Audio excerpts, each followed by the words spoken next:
Hello YouTube, one fish, two fish, sitting here in front of my, ta-da, recently completed bedroom fish tank stand.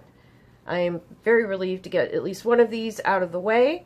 So I'm going to step back here and show you a couple of the different steps that I took along the way to put it together, and then we'll take a thorough look at the finished product. So without much further ado, let's break it down. Pardon any glare from the lamp that I'm using, but I wanted to show you an example of how I cover the shelves with the marine vinyl material that I've mentioned in previous videos. I just cut it to cut it to size and stretch it around the edges, tuck the corners in real well, and staple it down with one of these guys here. Real easy to do. But these will do what I want them to do. I just want to make sure that there's a easy to wipe surface on top of the shelves, because I know I'm going to be spilling water. I guess that's a given. Anyways, there's a shelf. I'll be back when I've got some more to show. Alright, so here are the bottom two shelves, upholstered if you will, and stacked with the block. It's looking pretty good. I guess if the fish tank thing doesn't work out, I can always use this as a storage bench. But for that matter, you can see actually how nice the vinyl works out. Again, gives you a nice washable surface. So I suppose if you were looking for a cheap and easy kind of storage bench for out in your mud room, you could use something like this. So I'm going to go ahead now and add the next 3 courses of block and put together the final shelf, and that should call it a day as far as the bedroom stand. The living room will be similar, except it's a bit bulkier because it's going to hold a bigger tank. So thank you for watching so far. A little more to go, and hopefully we'll get this thing done.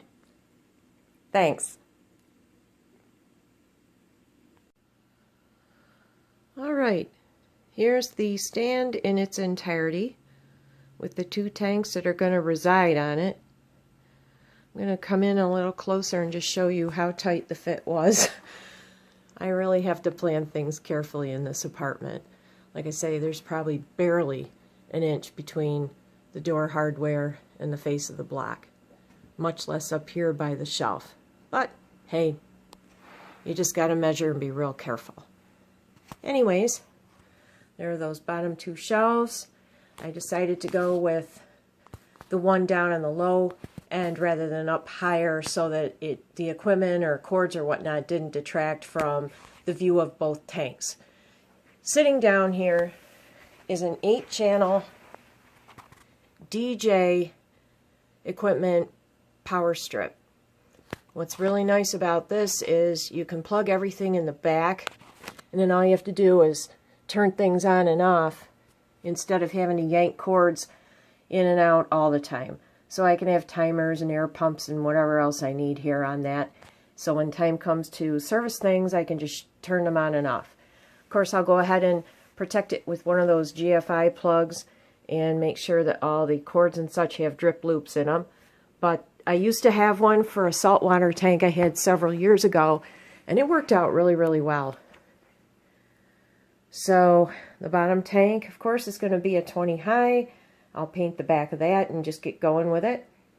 And then I'll do the 20 long on the top here. So that's pretty much it. I'm pretty happy with how it turned out. Definitely wanted to have it black so it matched everything else I have going on in here. And the next step will be getting that living room one up and running as well. Just got to wait for nice weather to come back again. So I appreciate everybody's encouragement and patience with all of this. And thanks as always for watching my videos and putting up with my goofiness, I guess.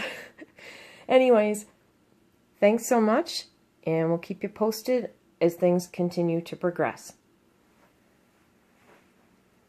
Thank you, and goodbye.